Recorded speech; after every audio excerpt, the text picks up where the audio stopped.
Johor terima RM2.8 bilion untuk projek dan kerja Senggara Jalan.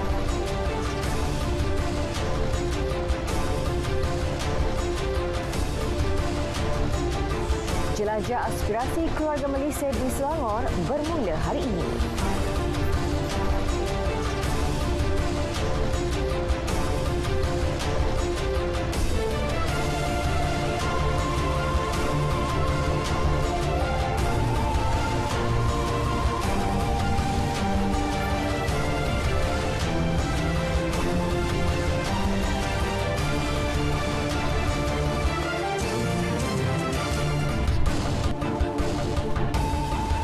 Assalamualaikum, salam keluarga Malaysia. Saya Atika Naim. Berita wilayah Jumaat 19 Ogos 2022 membawakan laporan terkini dari seluruh negara. Lintas langsung dari Sarawak, Sabah dan Pulau Pinang bakal mengisi paparan petang ini. Tersedia sejam bersama kami.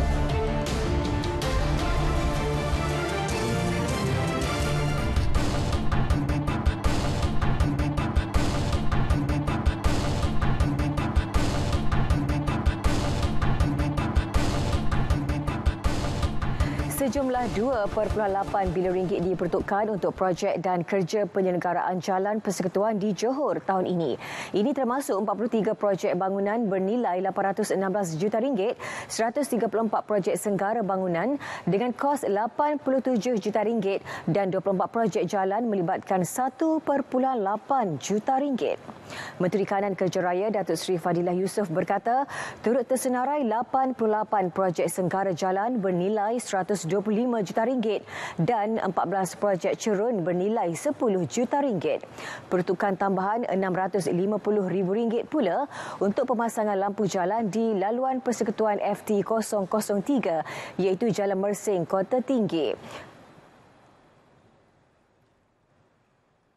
Kita juga melalui kawasan di mana sebahagian jalan ini menjadi laluan binatang liar, khususnya gajah, di mana ada beberapa kejadian kemalangan yang melibatkan kematian gajah. Dan setelah berbincang ataupun atas permintaan Jabatan Perkhidmatan kepada JKR Johor, maka JKR Johor telah mengemukakan permohonan untuk memasang lampu jalan jenis LED, smart street light system. Yang ni kita dah mula beri peruntukan awal sebanyak RM200,000. Beliau ditemui pada jelajah FT Roadpedia Selatan 2.0 di Kota Tinggi Johor. Johor turut menjadi perintis kontrak berdasarkan prestasi PBC dengan peruntukan RM52.8 juta untuk laluan persekutuan FT001, FT003 dan FT005. Kontrak 5 tahun itu turut membolehkan penilaian terhadap syarikat dilantik diukur mengikut petunjuk prestasi utama KPI ditetapkan. Jelajah aspirasi keluarga Malaysia Selangor menjanjikan pelbagai aktiviti menarik untuk pengunjung. Sepanjang 3 hari sehingga Ahad ini, orang ramai digalak mengambil kesempatan untuk memanfaatkan pameran dan perkhidmatan yang telah disediakan. Adlia Habibullah ada butirannya. Silakan. Ya betul Atika, jelajah aspirasi keluarga Malaysia JKM Selangor membuka tirainya bermula hari ini sehingga Ahad bertempat di perkarangan Stadium Shah Alam. Dan untuk berbicara lebih lanjut mengenai jelajah aspirasi keluarga Malaysia edisi ke-8 ini, bersama saya ialah Tuan Chia Hock Koi selaku Ketua Penolong Pengarah Kanan Sepadu Jabatan Perdana Menteri. Jadi apa khabar Tuan? Baik. Jadi Tuan mungkin boleh kongsikanlah apa keistimewaan dan kelainan jelajah aspirasi keluarga Malaysia di Selangor ini. Pada kali ini kita membuat satu konsep terbuka di mana dulu kita hanya membawa 500 di perasmian. Sekarang ini kita bawa konsep terbuka, kita membawa 1,000 untuk masuk bersama perasmian pada hari ini. Dan pada kali ini juga kita membawakan lebih banyak food truck untuk membawakan 40 food truck pada kali ini. Ini adalah kelebihan yang ada di JKM Selangor. Jadi mungkin Tuan boleh kongsikan, difahamkan juga ada pelancaran bantuan Yayasan Keluarga Malaysia. Mungkin boleh perincikan mengenai bantuan tersebut. Betul. Di setiap JAKM, kita ada memberikan bantuan one-off di bawah Yayasan Keluarga Malaysia yang diilhamkan oleh Yang Amat Berhormat Perdana Menteri. Pada kali ini, kita akan membuka lebih lagi bantuan untuk bantuan secara berkala, iaitu bantuan bulanan yang akan diberikan kepada anak-anak keluarga Malaysia yang terkesan akibat COVID-19 dan juga kemalangan atau bencana-bencana yang seumpamanya sehingga mereka mencapai umur 18 tahun. Kita akan bantu dari segi kebajikan dan juga segi pendidikan supaya mereka dapat membantu keluarga mereka nanti. Jadi mungkin Tuan boleh ada harapan untuk JKM ini mendapat sambutan daripada pengunjung pada 3 hari penganjuran. Kita mengharap akan mendapat pengunjung yang lebih daripada JKM yang sebelum ini. Mungkin kita harap dapat 100,000 pengunjung kalau dapat untuk mewawarkan lagi aspirasi keluarga Malaysia. Jadi terima kasih Tuan. Jadi saya kira dengan tema keusahawanan keluarga Malaysia penggerak ekonomi negara, JKM Selangor ini akan melibatkan kira-kira 100 usahawan industri kecil dan sederhana iaitu IKS yang akan membuka reruai serta 109 aktiviti sepanjang 3 hari penganjurannya. Dan sekiranya anda tidak tahu di mana untuk menghabiskan cuti pada hujung minggu ini, bolehlah bersama-sama datang ke tapak Karnival Stadium Shah Alam ini bermula jam 9 pagi kerana pelbagai aktiviti menarik menanti anda. Setakat ini saja lintas langsung yang saya dapat kongsikan dari Stadium Shah Alam ini. Kembali kepada Atika di Angkasa Puri, silakan. Baik, terima kasih Adila untuk perkembangan jelajah aspirasi keluarga Malaysia Selangor di Shah Alam. Jelajah aspirasi keluarga Malaysia JKM Selangor yang membuka tirai hari ini menyaksikan penyertaan menggalakkan daripada pempamer.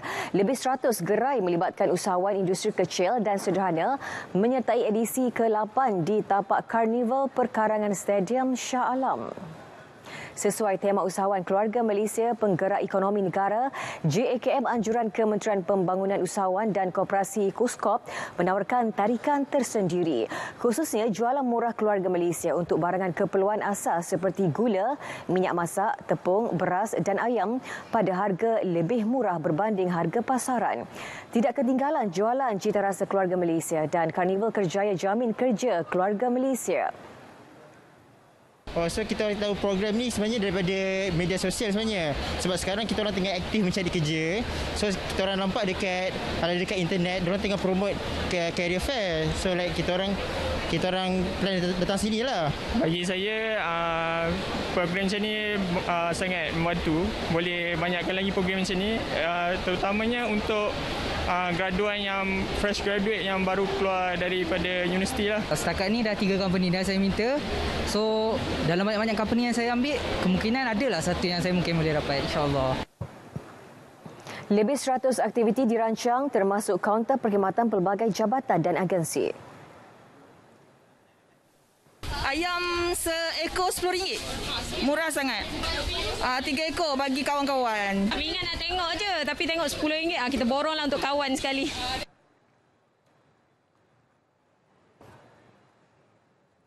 Kewujudan kawasan keselamatan khas Pantai Timur Sabah Eskom amat relevan khususnya di zon Selamat Timur Sabah S-Zone dengan peranan meningkatkan tahap keselamatan di kawasan tersebut.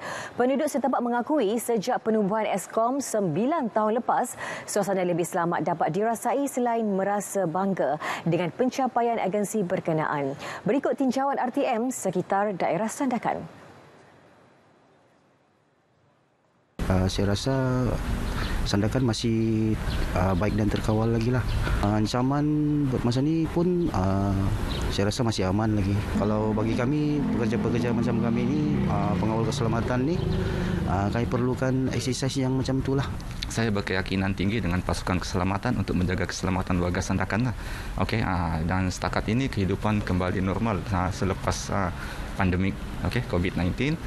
Orang mula bekerja seperti biasa, tapi masih dalam keadaan terkawal. Sebab kami pun boleh meniaga macam biasa. Kami peniaga pasar malam ni kira okeylah, lepas PKP hari itu memang kami boleh meniaga seperti biasa.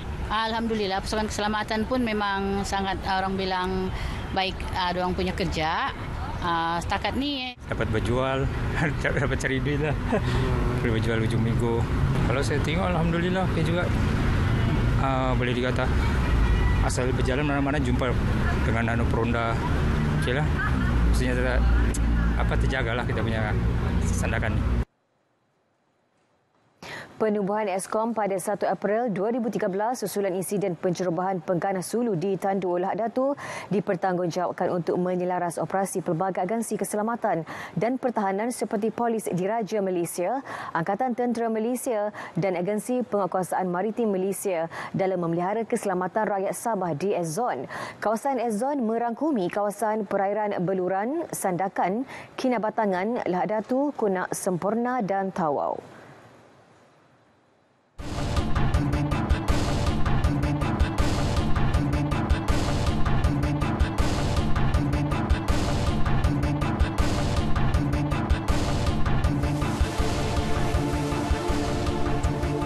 Lebih banyak perkembangan dari negeri di bawah Bayu menerusi lintas langsung hari ini. Turut diperincikan peranan kawasan keselamatan khas Pantai Timur Sabah Eskom di Pantai Timur Sabah yang memberikan nilai tambah terhadap tahap keselamatan dan meningkatkan keyakinan penduduk. Perinciannya langsung bersama Radio Robin di Kota Kinabalu. Ya, Atikah, kejayaan Eastern Sabah Security Command Eskom menjalankan beberapa siri operasi gasak laut di sepanjang pantai timur Sabah menunjukkan kesan positif khususnya dalam menangani isu-isu keselamatan. Operasi melibatkan pembinaan pembangunan haram itu tertumpu di kawasan seperti Kudat, Lahad Datu dan Kunak. Jadi kita bimbang dan juga khawatir bahawa pembinaan struktur-struktur haram ini boleh dijadikan sebagai satu tempat tumpangan ataupun tempat persinggahan sementara oleh pihak-pihak yang tidak bertanggungjawab ataupun boleh mengancam menggugat keselamatan di kawasan Pantai Timur Sabah. Dia berkata demikian selepas menjadi tetamu rancangan Ekspresi Inspirasiku Sabah FM di Kota Kinabalu. Menurutnya, usaha ini juga bertepatan dengan isu semasa dalam menangani keselamatan. Ya, dari rekod yang dicatatkan menunjukkan kedatangan hampir setiap bulan sejak daripada pintu sempadan negara kita dibuka, kedatangan bulanan mencecah sampai 30,000 orang lah. Ini termasuk pelancong-pelancong daripada luar, khususnya daripada Europe, daripada UK yang telah datang ke kawasan-kawasan resort kita di kawasan Pantai Timur Sabah khususnya. DCP Hamzah turut menyeru rakyat khususnya di Pantai Timur Sabah supaya tidak mudah terpengaruh dengan berita palsu selain terus memberi jaminan bahawa Eastern Sabah Security Command Eskom akan terus memastikan keselamatan perairan negeri ini kekal terjamin. Kekosongan jawatan dalam kontingen Polis Sabah perlu diisi dengan segera kerana menjadi perkara utama dalam memastikan keselamatan negeri sentiasa terjamin. Berdasarkan semakan perjawatan pegawai kanan polis di kontingen Sabah, sebanyak 30 lagi kekosongan melibatkan jawatan DSP, ASP dan Inspektor. Pesuruhjaya Polis Sabah, Komisioner Datuk Idris Abdullah berkata, keperluan pengisian anggota pasukan Polis Marin PPM amat diperlukan khususnya menggerakkan operasi di perairan negeri Sabah. Jelasnya ketika ini secara keseluruhan terdapat 70 kekosongan pegawai dan anggota polis PPM di seluruh Sabah yang belum diisi. 2 pegawai kanan polis kontingen Sabah akan berpindah keluar iaitu Timbalan Ketua Polis Daerah Tawau, Superintendent Nur Azizul Kifli Mansur bertukar sebagai Timbalan Ketua Jabatan Siasatan Jenayah IPK Selangor dan DSP Rohana Anak Nanu dari Jabatan Pengurusan IPK Sabah bertukar sebagai Ketua Polis Daerah Belaga Sarawak. Sementara itu, 2 lagi pegawai dinaikkan pangkat dengan memangku pangkat lebih tinggi iaitu ACP George Abdul Rahman dan Superintendent Champin Pio. Kenaikan pangkat dari ASP ke DSP melibatkan 19 pegawai, 6 pegawai lagi dari pasukan Polis Marin PPM Wilayah 4, 2 dari pasukan Gerakan Udara dan seorang dari Pulapol Kota Kinabalu. Kerajaan negeri amat mengalu-alu pemain industri pendigitalan pertanian dan penternakan untuk melabur di Sabah. Usaha tersebut bagi meningkat sumber pelbagai hasil pertanian penternakan untuk jangka panjang selain beralih kepada penanaman secara tradisional kepada moden. Sememangnya bersesuaian dengan keadaan di Sabah. Jadi kita mempunyai harapan melalui seminar ini akan ada kolaborasi di antara pemain-pemain industri dengan kerajaan, dengan rakyat, dengan institusi kewangan juga untuk memastikan kita mencapai matlamat kita, iaitu untuk mentransformasikan pembangunan pertanian melalui digitalization. Beliau berkata demikian dalam sidang media sempena lawatan Persatuan Pengusaha Kecil dan Sederhana SME Sabah di Keningau. Dr. Jeffrey turut memberitahu langkah ini juga mampu membantu rakyat dalam menampung tabung bekalan makanan selain mengurangkan hasil pertanian dan penternakan import selain meningkatkan lagi produktiviti sosioekonomi komoditi negeri. Kerajaan Sabah bersedia membantu individu atau usahawan luar bandar yang berminat mengusahakan tanaman herba sacha inci yang mendapat permintaan pasaran dalam dan luar negara. Ia turut dikenali sebagai kacang gunung dan telah mula diusahakan di daerah Tuaran. Ini akan mempermudahkan golongan B40 apabila mereka mendapat ilmu, menanam dan dalam tempoh 9 bulan dari sekarang akan memperolehi pendapatan. Kalau ditanam banyak, maka kita mencapai kepada sasaran pendapatan 1.500 sebulan, maka mereka itu bolehlah dikatakan sudah terkeluar daripada kumpulan miskin tegar. Saya sangat-sangat bersyukurlah juga dapat ikut nih kursus sebab dia bukan saja untuk bagi ilmu, tetapi dia akan memberi harapan bagi mana-mana yang di golongan B40. Jadi mungkin ada harapan untuk kami menjana pendapatan. Sangat membantu bagi golongan kami, terutama golongan B40. Ini memberi satu impak yang begitu nampak kecil tapi mungkin sebaliknya besar ya bagi golongan B40. Ini bagi saya adalah satu kursus sains inci yang terbaik dan ini pertama kali diadakan di Sabah. Perasaan saya hari ini sangat gembira, sangat senang hati sebab pertama kali diadakan di kawasan Tamparuli lah. Saya juga mengucapkan ribuan terima kasih banyak kepada kerajaan di atas bantuan yang beginilah, kursus-kursus seumpamanya seperti kursus hari ini.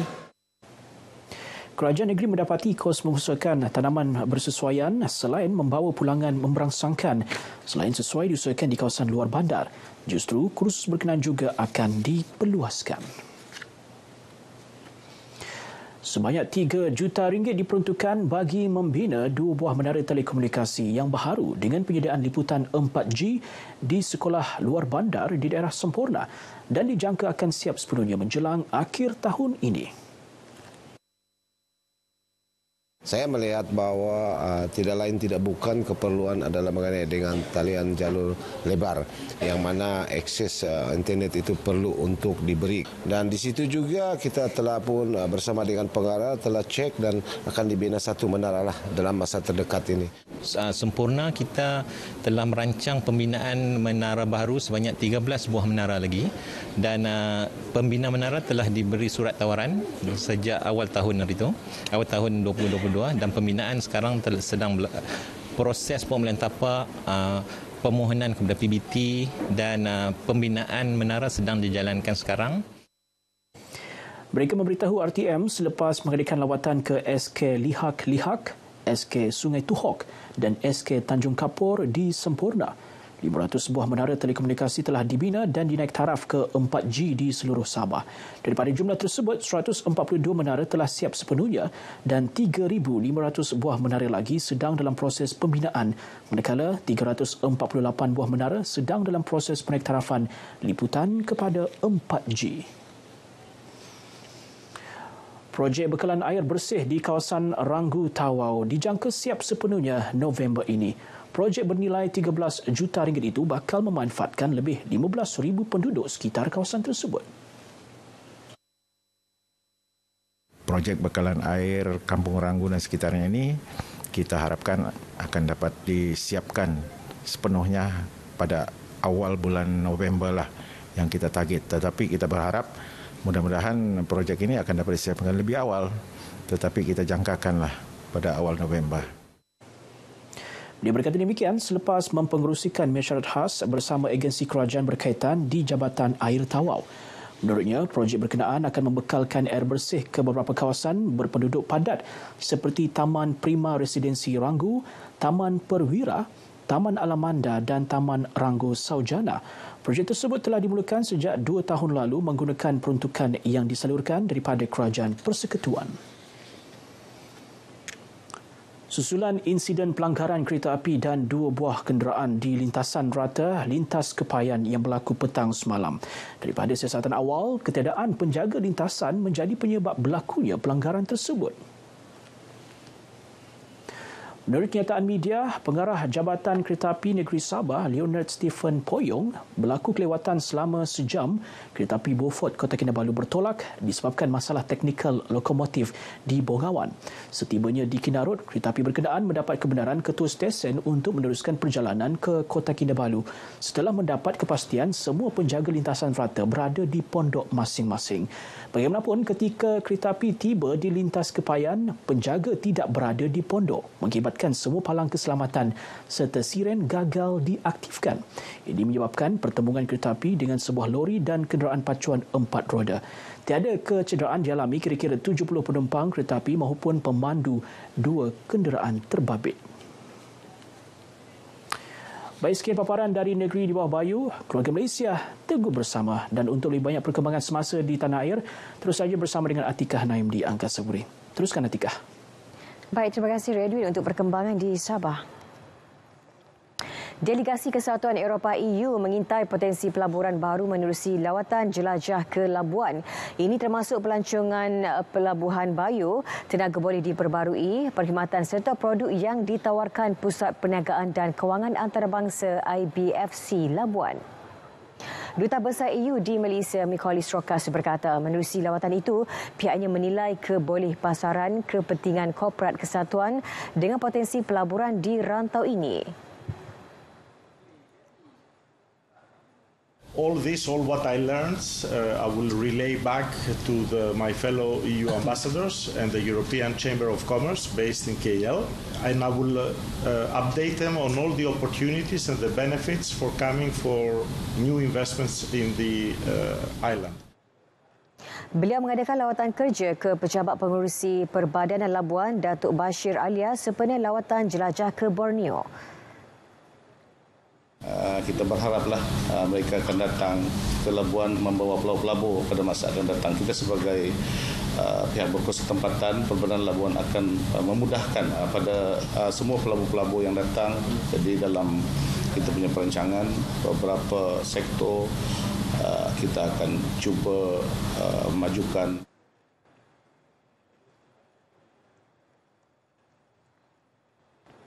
Sebelum ke perkembangan lain, kita ikuti dahulu laporan cuaca semasa seluruh negara bersama Pegawai Met Malaysia, Atikah Marziah Mokhtar.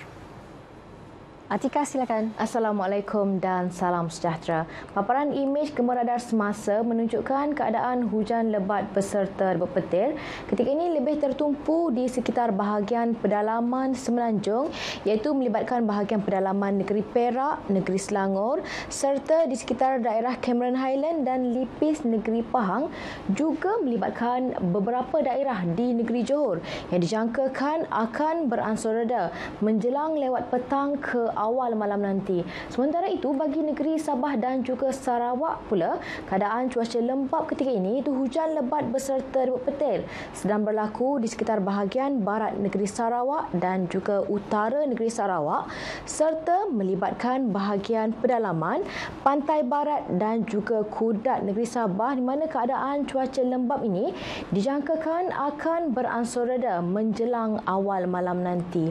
Sementara itu, Jabatan Meteorologi juga masih lagi menjangkakan potensi untuk hujan lebat beserta rebut petir untuk berlaku melibatkan negeri Kelantan dan juga Terengganu pada malam nanti, dan keadaan garis badai juga masih lagi berpotensi untuk berlaku di sekitar kawasan perairan Selat Melaka dan juga perairan negeri Pahang menjelang awal pagi esok. Oleh itu, orang ramai terutamanya melibatkan nelayan dan para pemancing diminta untuk berhati-hati kerana keadaan ribut petir yang berlaku berlaku di kawasan perairan adalah berbahaya, terutamanya melibatkan bot-bot kecil. Baik, ini sahaja ramalan cuaca yang dapat saya kongsikan pada petang ini. Untuk mendapatkan maklumat cuaca yang lebih terperinci, anda boleh layari laman sesawang kami di www.met.gov.my atau menerusi laman sosial media kami seperti yang telah tertera di sini. Sekian dahulu dari Jabatan Meteorologi Malaysia, saya Atikah Marziah. Assalamualaikum dan salam sejahtera.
Dua maut dipercayai terkena renjatan elektrik selepas sebuah jengkaut tersangkut di kabel elektrik.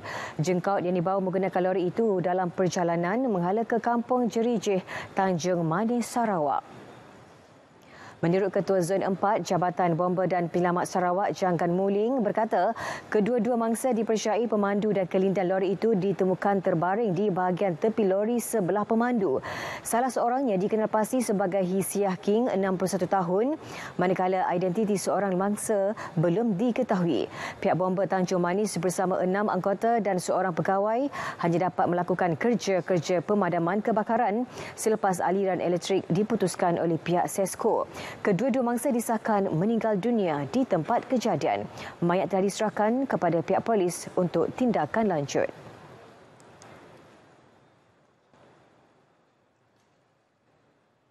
Lebih banyak perkembangan berita dari bumi Kenyalang, antaranya masalah kebocoran saluran paip ekoran kerja pembinaan. Perinciannya bersama Vanessa Mering di sana. Silakan. Ya, Atika, masalah kebocoran saluran paip yang disebabkan oleh kerja-kerja pembinaan memberi impak negatif kepada kementerian bertanggungjawab jika tidak ditangani sebaiknya. Menteri Utiliti dan Telekomunikasi, Datuk Julaihi Narawi berkata, sekiranya gangguan bekalan air berterusan lebih daripada sehari, ia boleh menimbulkan pelbagai persepsi.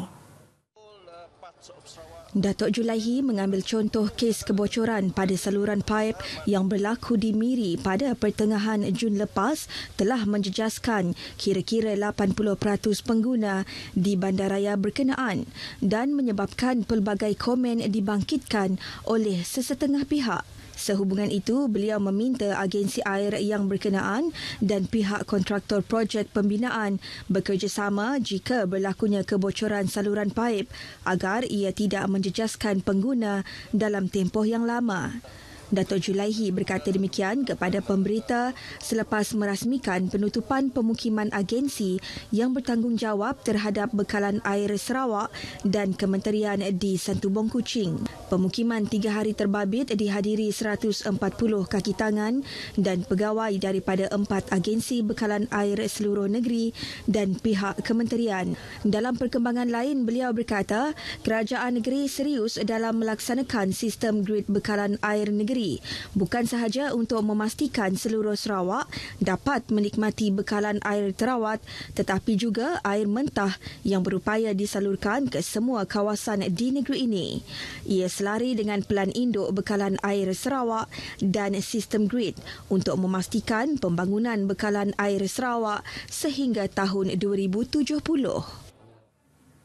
Kenderaan tanpa pelepasan asap merupakan modus pengangkutan masa depan bukan sahaja di Sarawak bahkan seluruh dunia. Menteri Pengangkutan Datuk Seri Lee Kim Shin berkata, ini kerana kenderaan berkenaan penting dalam usaha global menangani perubahan iklim. Oleh yang demikian, Dato' Seri Lee menegaskan adalah menjadi tanggungjawab kerajaan dan semua pihak untuk mendapatkan pengetahuan mendalam untuk menggabungkan kenderaan berkenaan agar memberi manfaat dalam kehidupan harian rakyat Sarawak. Dato' Seri menyatakan demikian selepas sesi taklimat kepada kementerian tersebut mengenai operasi percubaan bas hidrogen anjuran Sarawak Metro di Kuching hari ini. Dalam pada itu, kemampuan pasukan jurutera Sarawak Metro menyelenggara bas hidrogen yang dikendalikan syarikat berkenaan dikagumi jurutera syarikat Fosun Feichi Automobile Manufacture Company Limited atau Feichi China. Menurut jurucakap syarikat berkenaan, Kingsley Chow Chiang Tong, pasukan jurutera Sarawak Metro telah berjaya menyelenggara bas tersebut selamat digunakan. Jelasnya dalam tempoh 2 tahun, jurutera dari Feichi tidak dapat datang ke Sarawak, namun komunikasi mingguan diadakan dengan jurutera Sarawak Metro bagi memastikan kelancaran operasi bas tersebut. Sarawak Metro mengendalikan operasi percubaan 3 buah bas hidrogen sejak Januari 2022 di Bandar Kuching yang merupakan bandar pertama di Asia Tenggara memperkenalkan bas berkuasa sel bahan api hidrogen untuk kegunaan awam. Ia juga sebagai persediaan untuk pelaksanaan sistem pengangkutan awam pelepasan sifar karbon bagi masa depan Sarawak serta memajukan agenda ekonomi hidrogen negeri. Perkhidmatan operasi percubaan bas hidrogen kini dihentikan buat sementara waktu dari 6 Ogos hingga 21 Ogos ini untuk penyelenggaraan. Pembangunan inovasi baharu harus diaplikasikan dalam sistem perkhidmatan awam negeri. Timbalan Premier Dato' Amar Awang Tengah Ali Hassan berkata, langkah itu penting dalam memastikan sistem penyampaian kerajaan kepada rakyat lebih berkesan dengan penggunaan teknologi dan inovasi baharu. Dato' Amar Awang Tengah menjelaskan setiap hasil pertandingan inovasi yang dianjurkan perlu memberi manfaat kepada rakyat. Beliau berkata demikian pada Majlis Penutupan Konvensyen Kumpulan Inovatif dan Kreatif KIK dan penyampaian anugerah inovasi trofi Menteri Sumber Asli dan Pembangunan Bandar di Kuching. Teks ucapan beliau disampaikan oleh Setiausaha Tetap Kementerian Sumber Asli dan Pembangunan Bandar, Dato' Zaidi Mahdi. Sebanyak 23 agensi dan jabatan kerajaan negeri di bawah kementerian tersebut menyertai KIK kali ini. Program Jom Register Business Register merupakan salah satu inisiatif kerajaan yang bertujuan membantu dan menggalakkan para usahawan dan peniaga mendaftarkan perniagaan mereka. Timbalan Premier Dato' Amar Awang Tengah Ali Hassan berkata, program berkenaan juga memberi kesedaran dan pengetahuan serta manfaat mengenai kepentingan memiliki lesen perniagaan. Dato' Amar Awang Tengah menjelaskan program tersebut juga bagi membantu usahawan khususnya di kawasan luar bandar dari segi bantuan yang disediakan oleh pelbagai agensi kerajaan negeri atau persekutuan. Beliau yang juga Menteri Perdagangan Antarabangsa, Industri dan Pelaburan menambah, program itu juga menyediakan bimbingan serta latihan secara langsung dalam usaha memasarkan produk mereka. Dato' Amar Awang Tengah memberitahu demikian pada perasmian program Jom Register di Dewan Suara Ahmarudi. Teks ucapan beliau disampaikan oleh Timbalan Menteri Mindret, Dato' Dr. Malcolm Hussein Lamoh. Seramai 223 peserta dari daerah Ahmarudi dan kawasan sekitar menyertai program tersebut. Sementara itu, seramai 625 usahawan telah berdaftar menerusi program Jom Register yang telah diadakan di Samarahan, Serian, Sibu dan Bintulu tahun ini. Setakat ini, lebih 1,600 usahawan telah dibantu dan berjaya mendaftarkan perniagaan mereka melalui program tersebut. Kejayaan Sekolah Menengah Kebangsaan SMK Bako mencapai kejayaan cemerlang dalam Sijil Tinggi Persekolahan Malaysia STPM 2021 membanggakan.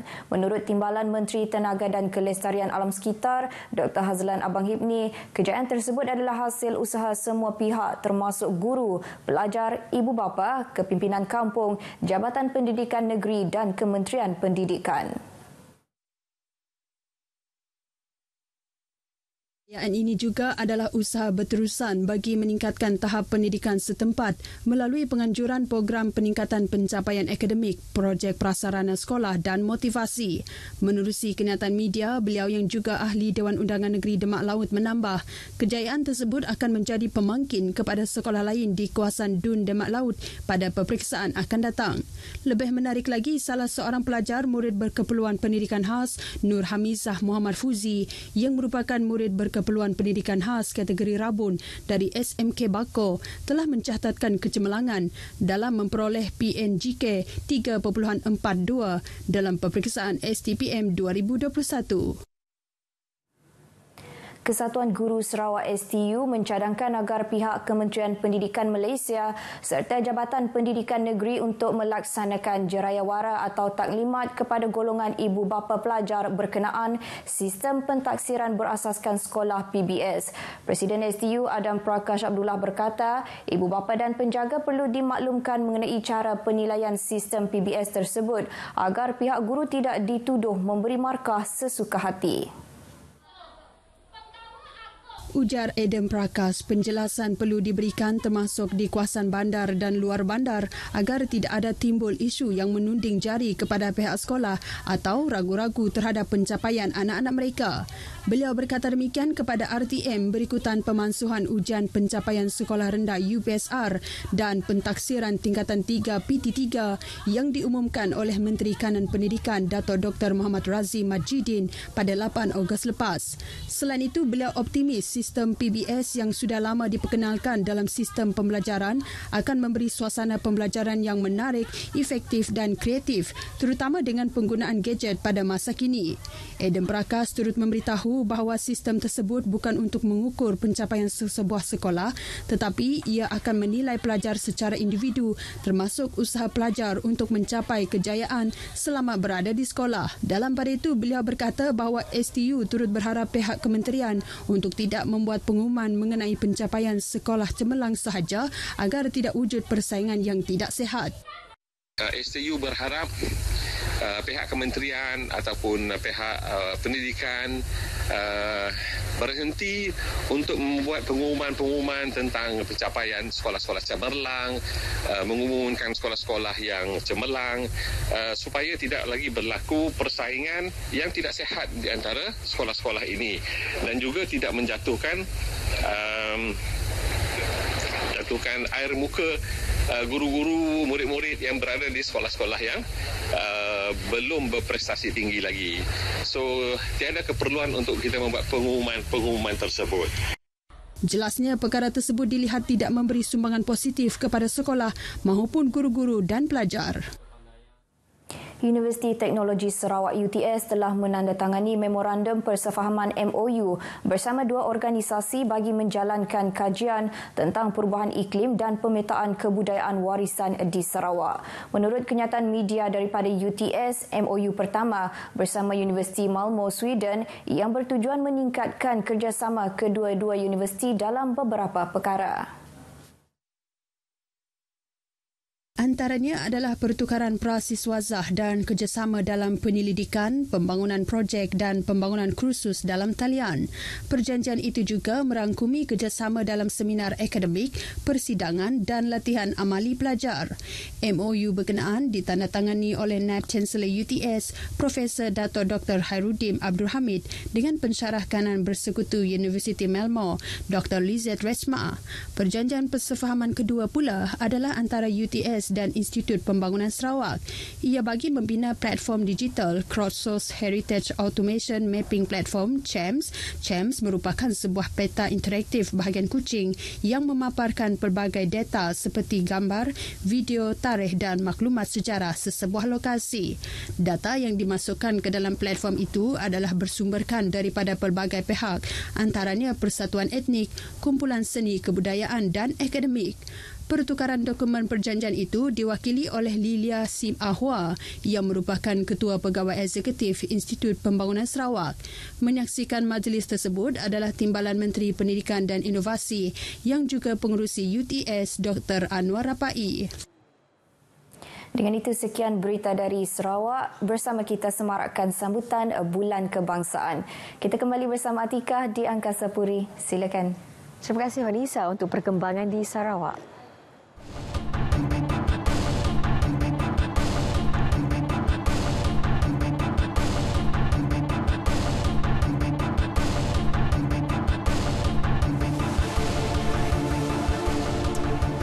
Taktik kotor sebuah kilang gitar semula bateri kadmium dan litium terpakai dibongkar Jabatan Alam Sekitar JS Pulau Pinang. Kilang ini beroperasi secara haram dalam sebuah kilang plastik di Arakuda Bukit Mertajam. Serbuan mendapati kilang tersebut menjalankan aktiviti pengolahan dan pemorelehan kembali bateri kadmium dan litium terpakai tanpa lesen. Menurut pengarah JS Pulau Pinang, Sharifah Zakiah, 250 bekas yang mengandungi buangan bateri litium kadmium terpakai disita. Siasatan awal mendapati bahan buangan tersebut dibawa masuk melalui kargo udara bagi mengelak pemeriksaan ketat kontena melalui jalan laut. Jelasnya, tindakan penahanan operasi kelengkapan di bawah Seksyen 38-1-A Akta Kualiti Alam Sekeliling 1974 diambil bagi menghentikan pencemaran serta-merta dari aktiviti pemanasan serta pembakaran buangan terjadual berkenaan. Sebanyak 93 kompaun dengan nilai keseluruhan RM186,000 juga dikeluarkan kerana kesalahan menjalankan pemorelehan kembali buangan terjadual bukan di premis yang ditetapkan di bawah Peraturan Kualiti Alam Sekeliling Buangan Terjadual 2005. Seorang pensyarah universiti dan adik lelakinya didapati bersalah atas 9 pertuduhan salah guna kuasa. Pensyarah berkenaan meluluskan syarikat milik adik kandungnya MK Urus Niaga Sediam Berhad membekalkan pelbagai barangan bagi jabatan tempat dia bekerja 10 tahun lalu.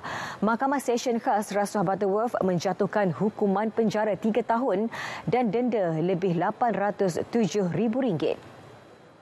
Hukuman dijatuhkan terhadap Profesor Badarudin Muhammad 56 tahun dan Mustafa Kamal 50 tahun selepas pihak pembelaan gagal membuktikan kerakuan munasabah. Hakim Zul Hazmi Abdullah turut memerintahkan mereka dipenjara antara sebulan hingga 6 bulan mengikut pertuduhan jika gagal membayar denda.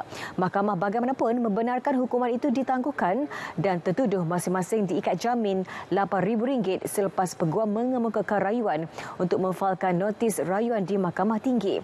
Mereka turut diminta untuk menyerahkan pasport selain melaporkan diri di Pejabat Suruhanjaya Pencegahan Rasuah Malaysia SPRM setiap bulan sehingga kes rayuan selesai.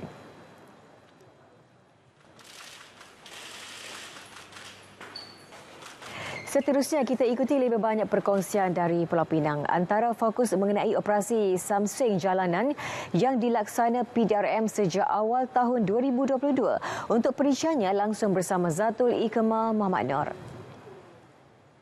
Silakan Zatul. Ya, terima kasih. Assalamualaikum, salam keluarga Malaysia. 65 individu ditahan menerusi operasi Samseng Jalanan yang dilaksana Polis Pulau Pinang sejak Januari hingga 10 Ogos lalu. 509 kenderaan turut disita sepanjang tempoh berkenaan. Ia membabitkan pelbagai kesalahan di bawah Akta Pengangkutan Jalan 1987.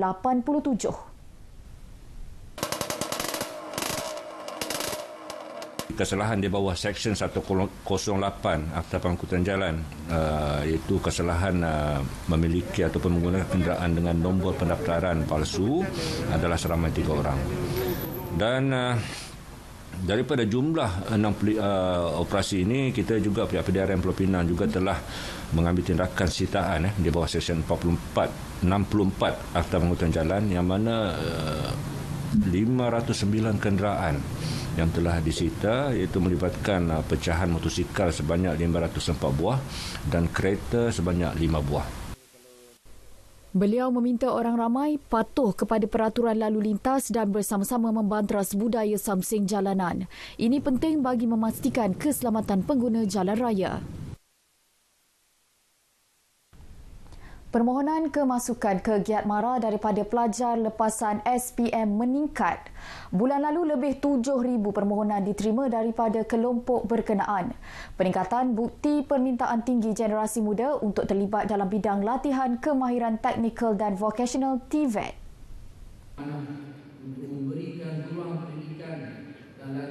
Untuk sesi Julai, alhamdulillah kita dapat setakat ini hampir 89%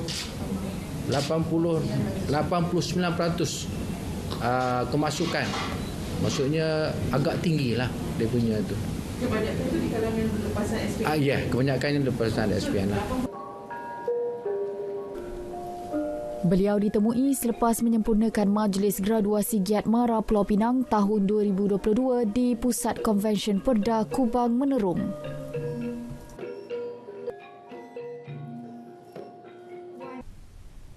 Berstatus OKU bukan penghalang untuk Hawati Hassan menimba ilmu dan memperkasa kemahiran dengan melanjutkan pengajian di Giat Mara. Wanita berusia 59 tahun yang menghadapi masalah artritis itu kini memiliki sijil kemahiran fashion dan jahitan pakaian. Dia bersama anak perempuannya mengikuti kursus berkenaan di Giat Mara Batu Kawan. Lepas habis kerja tu saya kata saya memang minat, saya pergi dekat ni kemas pun saya belajar separuh masa. Lama saya kata saya tak puas, ada peluang Giat Mara saya masuk sebab bila belajar sepenuh masa dari Giat Mara saya pandai buat semua sebab atas dedikasi cikgu-cikgu yang paling bagus. Dengan kemahiran yang dimiliki, Hawati bersama anaknya merancang untuk menceburi bidang perniagaan selepas ini. Pameran daripada Gubernur ke TYT yang bermula semalam berupaya memberi pendedahan mengenai fungsi sebenar portfolio berkenaan kepada masyarakat terutama penduduk Pulau Pinang. Turut diketengahkan peringkat-peringkat pentadbiran dan pembangunan Pulau Pinang sejak tahun 1705. Juga tokoh tempatan yang gemilang. Negeri Pulau Pinang dan yang berbahagia, Puan Diok Lepang, Parlimen yang berbahagia. Pameran berlangsung hingga Mei tahun depan, mula diadakan di Dewan Seri Pinang Georgetown semalam. Ia kemudiannya akan dianjurkan di setiap daerah dalam negeri ini. Majlis perasmian berlangsung pagi tadi, disempurnakan Yang di-Pertua Negeri Tun Ahmad Fuzi Abdul Razak.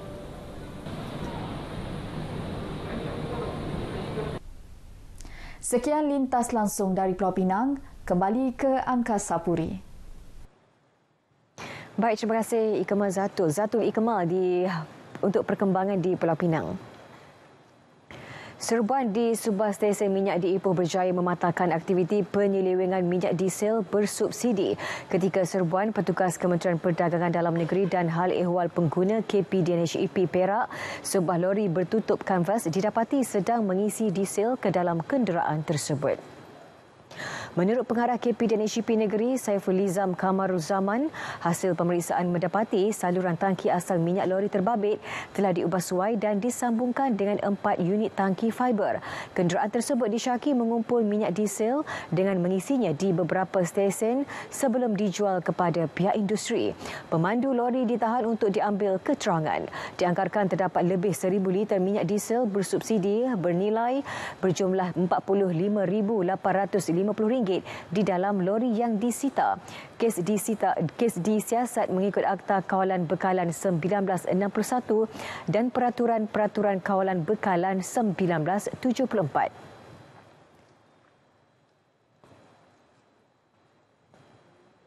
Sebuah premis menyimpan petrol dan diesel secara haram di Kampung Kolam Perlis diserbu. Serbuan pasukan tugas khas Ibu Pejabat Polis Daerah Padang Besar bersama pasukan KPDNHEP Negeri menemui 5 tong minyak diesel dan petrol. Menurut Ketua Polis Daerah Padang Besar ACP Muhammad Syukri Abdullah, tong berkenaan mengandungi 480 liter petrol dan 350 liter diesel. Turut ditemui 2 unit pam penyedup minyak dan 4 unit hos getah. Nilai keseluruhan rampasan RM3,066. Premis yang merupakan sebuah rumah telah beroperasi sejak sebulan lalu dan tiada tangkapan dibuat. Kes disiasat di bawah Seksyen 21 Akta Kawalan Bekalan 1961. Jika sabit kesalahan boleh didenda RM1 juta atau penjara tidak lebih 3 tahun atau kedua-duanya.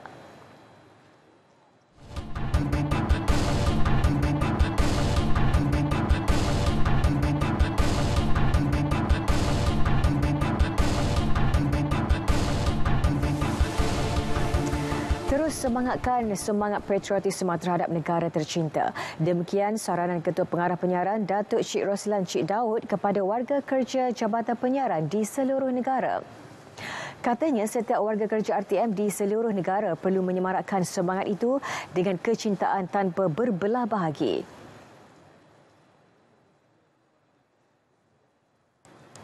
Kita buat sambutan ini dan melancarkan di peringkat jabatan ini supaya warga RTM keseluruhannya, tak kiralah di Angkasa Puri maupun di negeri-negeri, menyemarakkan lagi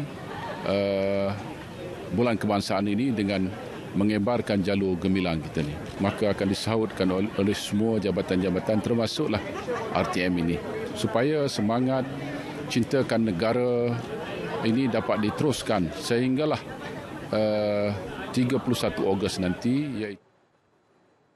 Beliau melancarkan kempen Kibar Jalur Gemilang peringkat Jabatan Penyiaran di Angkasa Puri. Liga Bola Keranjang di Liga 2022. NS Matric menjadi pasukan pertama mara ke separuh akhir selepas menewaskan Speed Hunters dengan keputusan 89-63. Sharwin Sivaragu muncul pemain terbaik perlawanan selepas menjadi penyumbang mata terbanyak buat NS Matric. Zian Fuoi dan Sharwin menjadi nadi NS Matric pada suku pertama membantu pasukan mendahului 25-5. Kelebihan ketinggian 2.08 meter dimiliki Sharwin terus digunakan beliau untuk membantu pasukan menguasai suku kedua dengan 44-17.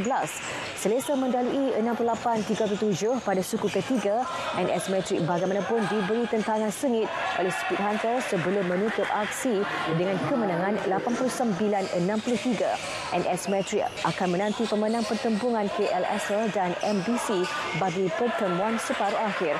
Aksi separuh akhir dijadualkan berlangsung esok.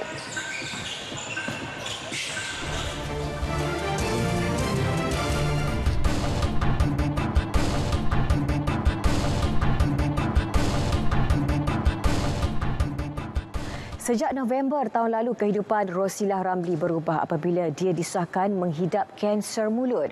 Wanita berusia 56 tahun itu menanggung kesakitan akibat ketumbuhan sebesar 2 biji bola tenis di bahagian mulutnya.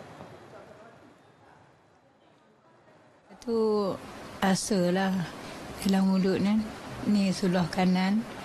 Lepas tu makcik cuma minta buat kangkung gitulah. Tu di klinik. Dia tak ni, semakin besar dalam mulut ni. Lepas tu, pergi klinik swasta. Klinik swasta dia tak boleh ni, dia suruh pergi hospital. Makcik pergi hospital. Pergi hospital, dia minta nak ambil sampel. Nak ambil sampel untuk nak buat uji kaji kan. Tak apalah, lepas tu 2 minggu. Lepas 2 minggu tu, dia dah tahu dah. Dia kata makcik ni dah kanser, dia kata. Februari lalu, Rosilah sudah menjalani pembedahan di Institut Kanser Negara. Bagaimanapun, ketumbuhan tersebut semakin membesar semula dan pecah minggu lalu mengakibatkan beliau pengsan dan dibawa ke hospital. Dia masih menjalani rawatan susulan dan memerlukan tin susu khas berharga RM100 setin yang hanya mampu bertahan seminggu. Saya dapat bantuan susu daripada Makna Putrajaya. Makna ke satu lagi tu masalah kewangan tu bantuan daripada kawan-kawan dan juga mak ayah yang ada sekarang saya dapat. Makna minta tolonglah. Setakat ni JKM dalam proses lah. Saya buat permohonan. Saya ingat dalam 4-5 bulan lebih dah. Tapi dalam proses lah kata dia. Tu dia punya zakat saya dapat. Tu 500. Itu secara one off lah. Keluarga ini bergantung kewangan daripada suami Rosilah, seorang pemandu jengkaut di sebuah kilang sawit. Anak bangsunya yang berusia 21 tahun terpaksa berhenti kerja demi membantu menguruskannya. Orang ramai yang mahu menghulur sumbangan bagi meringankan beban Rosilah boleh melakukannya menerusi maklumat tertera.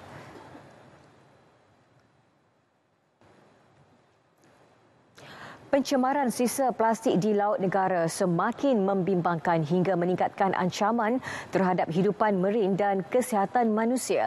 Menyedari hakikat itu, Jabatan Perikanan Malaysia melaksanakan kempen Laut Bebas Plastik sebagai inisiatif mengekang pencemaran tersebut. Semua pihak terutama golongan nelayan disaran menyokong usaha berkenaan.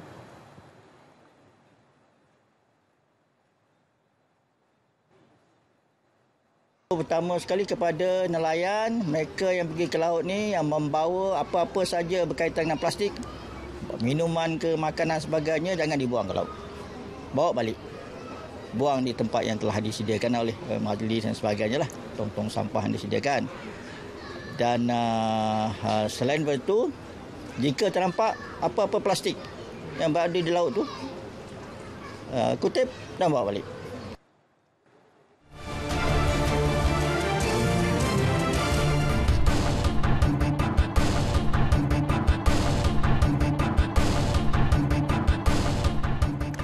Bangunan baru Sekolah Jenis Kebangsaan Tamil SJKT Ladang Rijan di Gemencih sedia untuk digunakan apabila menerima sijil perakuan siap kerja CPC 8 Ogos lalu. Timbalan Menteri Pendidikan 1 Datuk Dr. Mahang Sun berkata bangunan baru SJKT Ladang Rijan itu dibina dengan kos RM8.55 juta. Ia mula dibina pada 2014 dan sepatutnya siap pada 2016.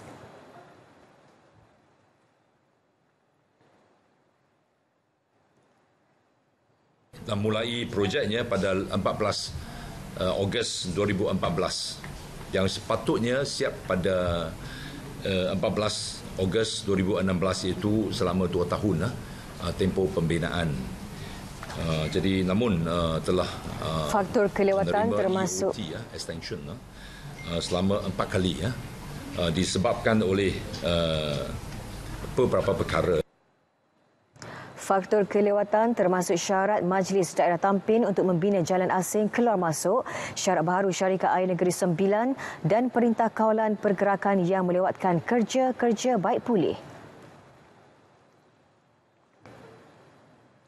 Pemimpin masyarakat perlu lebih kreatif dan inovatif dalam mengurus kampung masing-masing. Pengerusi dan ahli jawatankuasa pembangunan dan keselamatan kampung JPKK boleh meningkatkan kemampuan mereka dengan menyertai kursus anjuran Kementerian Pembangunan Luar Bandar KPLB. Menteri Pembangunan Luar Bandar Datuk Seri Mahathir Khalid berkata, sebagai pengantara antara agensi kerajaan dan rakyat, JPKK perlu bijak ke arah mencapai aspirasi KPLB membina kampung sejahtera. Ia sejajar dengan wawasan kemakmuran bersama 2030. Yang keduanya, elemen yang paling penting adalah kepimpinan yang di-provide atau yang dibagi oleh pemimpin di peringkat kampung. Mana leadership tu, kepimpinan tu, kita nak yang tu. Jadi kalau tak boleh, kita ada latihan, kita ada kursus pengurusan, kita ada kursus-kursus pendek yang kita buat di peringkat kementerian, kita ada di infra. Pusat latihan kita di Bangi. Jadi kita panggil, dari semasa ke semasa kita panggil ketua-ketua kampung ni, macam mana dia nak mengurus. Terdahulu beliau menyempurnakan penyerahan watikah JPKK Negeri Melaka 2022 di Air Keroh. Saudara, berita wilayah 19 Ogos 2022 berakhir di sini. Dapatkan perkembangan sahih sepanjang masa melalui portal berita.rtl.gov.my. Semarakkan sambutan Bulan Kebangsaan dan marilah kita sama-sama kibarkan jalur gemilang. Saya Atika Naim. Assalamualaikum. Salam keluarga Malaysia. Cahaya bersinar.